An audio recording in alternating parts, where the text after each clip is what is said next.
Good morning, everybody. So I'm going to talk today a little bit about the instinctive stop. Now, I have mentioned this in the past, and a couple of people have asked me to go into more details about exactly what the instinctive stop is, because I've never heard of it before. So that's what I'm going to do. I'm going to first of all start off with a bit of the history of it. The term itself was coined by a French guy who's still alive today. I believe he's 90 years old this year, and his name is Guy-Claude Burger. And Guy-Claude, when he was a young man, he was sitting outside eating red cabbage leaves. And he was thinking to himself how sweet they tasted. He was enjoying eating the leaf of this cabbage. But after a while, the flavour changed from being sweet and enjoyable to bitter and unappetizing. And this got him to really thinking, because this was something that he had not noticed before.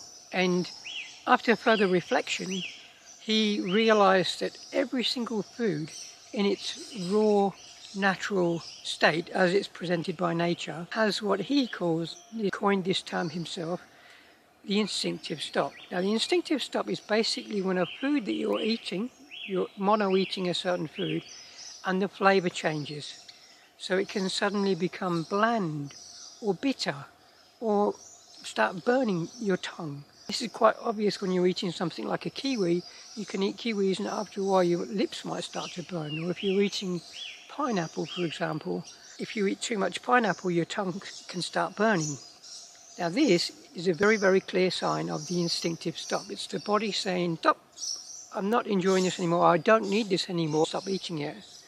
And of course, it's not always as extreme as burning. As I say, the flavour can just become bland. Whereas before you were enjoying it, suddenly it becomes something that you're not really keen on at that moment. That's what the instinctive stop is. Now, of course, Guy-Claude, he has a lot more behind his philosophy than that. And he came up with this idea that we were all originally, as human beings, scavengers more so than hunters. And that when we found a dead carcass, we would take advantage of that and eat it. This was his mind, the way he was thinking. So he adopted that too, that you should eat raw meat, raw animal flesh. And that's something that he and his followers do. He started a community in France of people called Instinctivores. And the Instinctivores all followed his philosophy of eating mono and including also animal flesh, dead fish, and other things which I don't personally consider to be appropriate fodder for human beings. But that was what he came up with. So I don't embrace the whole instinctivore philosophy, but I do see there's truth in the instinctive stop. That's why I talk about it, because I like to embrace truth where I see it and reject the parts that I don't see. And I think everybody should do that. You should use your own heart, check with yourself to see if you feel like something is truth or not, and embrace what you feel is and reject what you feel isn't. Now, I'm not trying to say that I eat mono all the time, because that would not be truthful of me. I do eat a certain amount of food mono, but I do mix things together as well. And I think that when you mix things together, you actually kind of lose the instinctive stop. So I don't think it's ideal, but that's what I do. I'm not perfect. None of us are. It doesn't mean to say that I maybe shouldn't think about trying to do that, but it's not what I'm doing at the moment. I'm just being honest.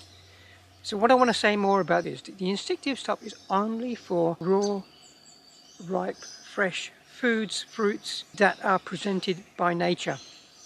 And once you start adulterating your food by cooking it or overly processing it, then the instinctive stop disappears. This is why, for example, you can eat a cooked meal and there is no part of the body that says that's enough. Your mind has to kick in and tell yourself that no, if I carry on eating, I'm stuffed, I just can't manage anymore. So the instinctive stuff is gone. And this is particularly visible if you look at something like eating chocolate. You might take a piece of chocolate, you eat it, and you feel like that's so nice. I don't want to stop because it tastes nice. And the only way that you can stop is if your chocolate bar runs out, or your mind kicks in and says, no, I really should push this chocolate aside and have more tomorrow, and I know that I'll make myself ill if I eat more. And that doesn't happen when you're eating fruit. If you're eating mono, that kind of thing doesn't happen.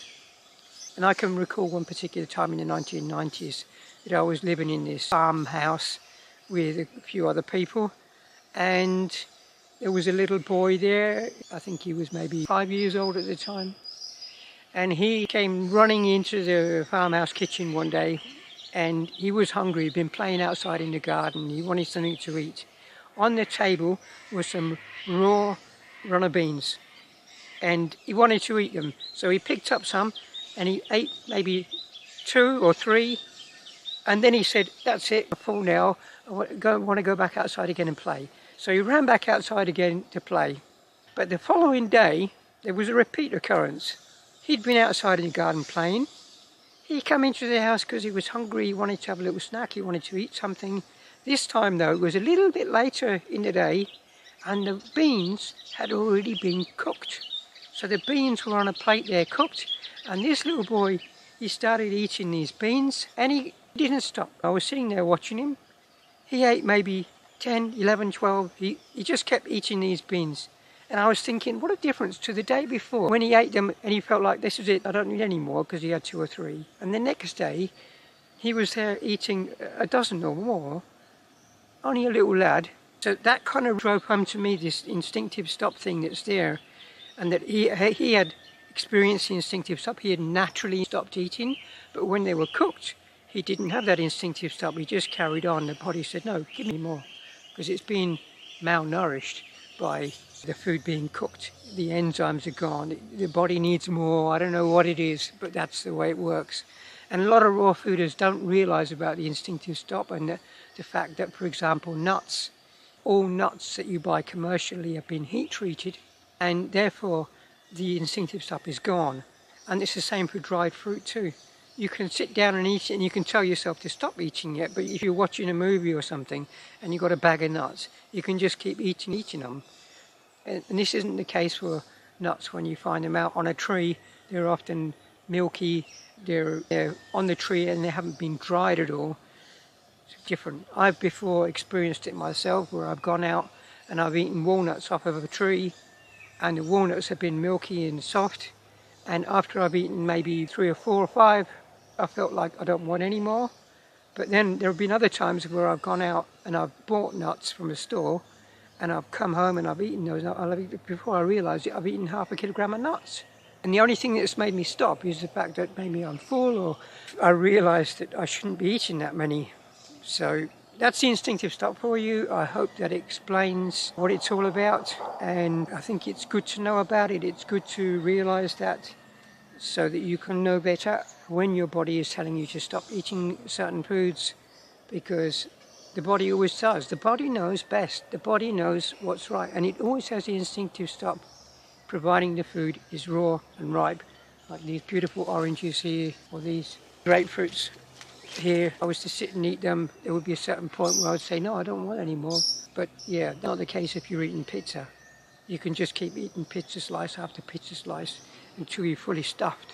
Anyway, I think I've got the point across. So toodaloo until next time. Take care.